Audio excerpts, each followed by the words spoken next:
Another Eurozone country might need a financial bailout soon. Italy, which is the third largest economy that uses the euro currency, has started plunging in the same direction as Greece and Ireland.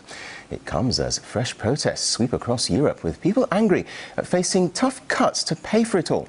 Well, let's talk more on this with European Parliament member Nigel Farage, who's the leader of the UK Independence Party. Thank you very much indeed for joining us here on RT. Now, good morning. The bailout candidate list seems to be lengthening, doesn't it? As well as Portugal and Spain, Italy seems to be in a precarious position. Now, if the third largest economy succumbs, could that wipe out the euro, in your opinion? Well, of course it could, yes. I mean, Spain's a big economy, Italy's even bigger. I mean, what we have here is we have the bond markets sending us warning signals. I mean, think of them as the canary in the mine shaft, if you like. I'm not saying that the bailout crisis will extend to those big countries, but it just could. And certainly, if Spain went down, remember that the debt they've got is about 7 times the size of Ireland, so we'd be talking there about 350 billion euros, and Italy bigger still. And so you get to a point where there is no more bailout money, and where the euro in its current form would cease to exist. I don't know whether that will happen in the next few weeks, but it remains a real possibility, yes. And of course, there are also fears about Portugal. It's thought that Portugal's under pressure to ask for assistance, and an Irish minister says that Dublin was forced to take the bailout. So is there a clash here between political pride and the cold economics of the European Central Bank? Well, I don't know. I mean, the cold economics of the European Union's response to the banking crisis since 2008 has been that every single bank and every single loan and guarantee must be backed up by governments. Now, if you look at countries like Iceland, where they decided to let some of their commercial banks go bust, you see countries that are now beginning to recover. So that was the decision that was taken back in 2008. So in the case of Ireland, the government had to stand behind banks that had made some very unwise loans, and banks that had been operating within the Eurozone, which of course Ireland was never suited to. So the point is this: whatever we do, let's say that the contagion doesn't go any further than Portugal. Let's say the bailout funds aren't exhausted. That isn't the end of the problem, because what you've now got are countries like Greece, Ireland and potentially Portugal, who are trapped inside an economic prison that is called the euro, for which they are not suited. And believe you me, the bailout that Ireland saw last week is not the end of the matter. I suspect that things in Ireland economically will be very much worse in 2 years' time than they are now. OK, but in fairness, the European Commission President said on Sunday that the Eurozone isn't to blame for Greece and Ireland's problems, and that things could have been much worse without the euro. Isn't there some truth in that?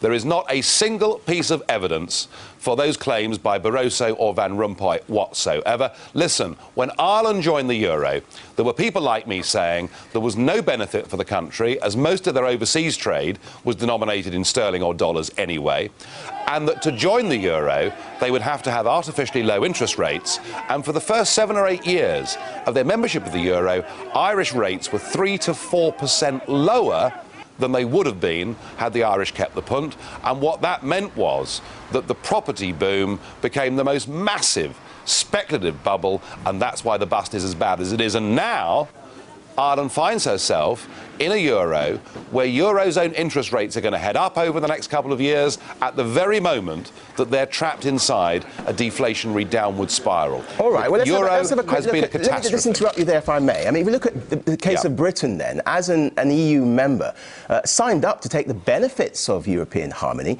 isn't it right that they chip in when times are hard? You can't have your cake and eat it, can you? Well, let's examine what these benefits are, shall we? I've been here for 11 years as an MEP, and I'm still struggling to find them. Because if what we're talking about is free trade, is the ability of companies to buy and sell goods from our next-door neighbouring countries, look, the Swiss do that without being EU members. The Norwegians do that without being EU members. So if what the United Kingdom wants is free trade, she can have that without being part of a club that makes 3,000 new rules for us every year and costs us a membership fee of nearly £50 million a day. And the £7 billion that the British government has said it will guarantee for the Irish, frankly, is money poured down the drain. What we should be doing is saying to our friends in Ireland, we will help you come out of the euro and get back to having your own currency. Otherwise, frankly, we're wasting this money. In a wider sense, though, the global recession would have affected all nations anyway, surely. Isn't it better that Europe acts as a group instead of trying to struggle individually? Look, of course there's been a global recession. Of course everybody's been affected. But the point about this is that we're going for economic and monetary union across the European Union with countries that have such different and divergent currencies. I mean, we learnt ourselves with the exchange rate mechanism 20 years ago that we weren't suited to it. Sadly, for the Greeks, the Irish, and probably soon the Portuguese, they're having to learn the hard way. And what you need in a recession and what you need in a global economy, which we're now living in, is you need flexibility and adaptability. And when you join the euro, you give away control over interest rates. And now that they've been bailed out, they've given away the ability to decide their own budgets. Greece and Ireland have now become protectorates of the European Union. They've lost their democracy, they've lost their self-government, and I'm deeply fearful. I mean, I do feel that extreme political groups, even violent political groups, will now be on the rise, because if people feel they can't alter their own destiny by voting, what are they left with? Let's turn to Germany then. And German taxpayers seem to be bearing quite a lot of the burden for all these bailouts. How long do you think it will be before the Germans become angry enough to stop paying out for other countries' failures? You mentioned anger there. Yeah, well, I'm married to a German, and she'll tell you that they've paid a very big bill since 1990 to reintegrate Eastern Germany back into Western Germany. They're now being asked to pay a bill many times the size of that to bail out countries like Greece and Ireland and Portugal and who knows who else. There is no question that had the German people been asked, did they want to give up the Deutschmark and take the euro, there would have been an overwhelming no. But in Germany, as around the rest of Europe, we have a political class that has attempted to impose its own worldview on people without ever asking their opinion. I was in Germany a couple of months ago in Berlin. I spoke at a meeting of people who want the Deutschmark back, and I was impressed. There were lawyers, university professors, hedge fund managers, some very serious people in the room saying, we want to get the hell out of the euro, we want the Deutschmark back. Now, Angela Merkel is playing a clever game, because she was the first person to suggest that perhaps the private holders of bonds in Ireland and Greece may not get the full face value of their bonds back when it comes to maturity. That sends a message that maybe it won't just be German taxpayers that have to bail things out, and that's why she did it. I mean, frankly, if Germany said, we've had enough of this, that would be the end of the euro. I don't think we've reached that moment politically yet. I think it's more likely that Greece and Ireland will be ejected, but don't expect the Germans to bankroll the EU forever. They simply won't do it. You say ejected there. Do you think any country would voluntarily leave the euro and to have their currency devalued?